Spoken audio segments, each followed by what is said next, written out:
own people that say they have somewhat treated, and I said, no. That is not the future of the society we want to live.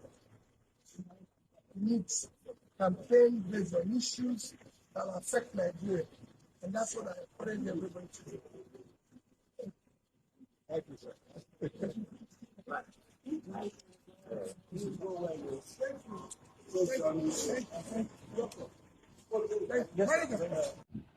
Hello guys, so after that video I made last time where Femi Kuti, lamented and was trying to correct the impression that he called Peter Obi's supporters zombie, and he said that Obi supporters has been threatening to come and burn down his shrine and deal with him squarely and fairly.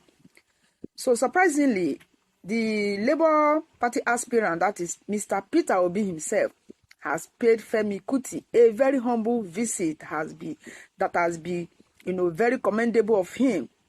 Honestly, people so much loved what Peter Obi did, and they consider it as a very distinct step, by going to Femi's home or shrine, So I listened to one guy like that, and the guy was like, this is a symbol of a good leader.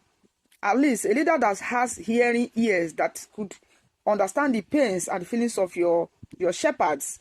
For example, he said that, like, people who didn't consider this Muslim ticket of 18, despite all, objections to it. So just Femi out of 1 million of Nigeria, and Peter Obi heard him cry as online, heard his video call or watched it, and then decided to stoop so low to eat this humble pie by going to visit him. You know what I mean? And don't forget that Femi Kuti is the first son of our legend of blessed memory, that's Fela Kuti. So by even going to that house alone, or going to visiting him, it's a sort of paying that particular family also a homage. You know what I mean? So I'm not trying to say that we don't all matter. We all matter in our own way, one way or the other as well. But what I'm trying to understand, what I'm trying to say, if Femi of all people, Femi Kuti, could come out and cry and say, well, I didn't call Peter Obi supporters zombie, so please don't come and harm me. And Peter Obi will just listen and pay him this visit. I mean, what else, So, and I also listened to Daddy Freeze, our beloved Daddy Freeze. He said, yes, this shows that Peter Obi, that shows a sign of a good leader. That is not saying that other aspirants, like APC or PDP, are not good leaders. But this is a distinct step. This is unique. You know what I mean?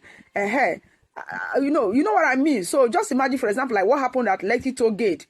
If a whole lot of youth, mammoth crowd as youth like that came out then, that last year, when we have that Toll Gate massacre, and nothing was done, no consolation, no hearing ear, then who is Femi Kuti compared to millions of youths or those thousands that were massacred that I think 2 years ago? So that was people are trying to say. So if Peter Obi can just pay attention to just one particular person, stoop so low and go to his house, then why shouldn't our leaders, why didn't they pay attention to those youths who were demonstrating at Lekki Toll Gate before they were, massacred? So that's what people are trying to say. It's not that Peter Obi is not trying to buy Femi over, because Femi is just 1 out of 1 million.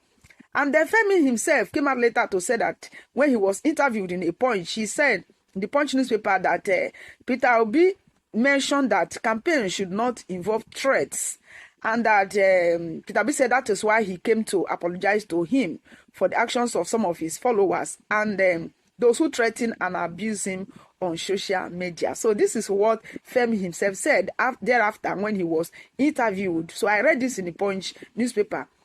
So that is all about it, guys. So I will let you see when Peter Obi visited him. The Charlie Boy was also there, the area father, you know what I mean, and one or two other people. So that's just it.